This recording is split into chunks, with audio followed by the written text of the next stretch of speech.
Pour l'heure, aucune avancée majeure pour débloquer les négociations. Réunis à Rio de Janeiro au Brésil, les dirigeants des pays du G20 n'ont pas réussi à s'accorder sur la question du climat. Le président brésilien a cependant réussi à lancer une alliance globale contre la faim. Les précisions d'Antoine Jouveau. C'est l'un des moments forts de cette première journée du G20. Hôte de l'événement, le président brésilien Lula appelle la communauté internationale à taxer les plus fortunés.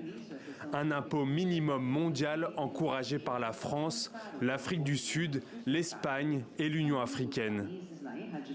Une taxe de 2% sur le patrimoine des personnes ultra riches pourrait générer environ 250 milliards de dollars par an qui seraient investis pour relever les défis sociaux et environnementaux de notre époque. L'un des symboles de cette lutte contre les inégalités est la création de l'Alliance globale contre la faim et la pauvreté. 82 pays sont signataires.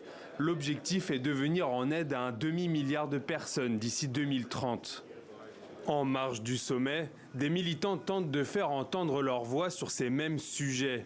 Slogans projetés sur des bâtiments la nuit ou encore bannières.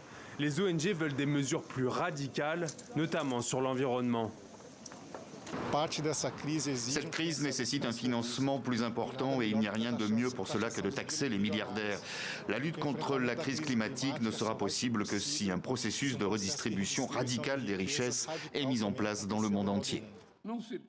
Les différents acteurs n'ont toutefois pas repris dans leur déclaration l'engagement de la COP28 l'année dernière d'opérer une transition juste, ordonnée et équitable vers une sortie des combustibles fossiles dans les systèmes énergétiques.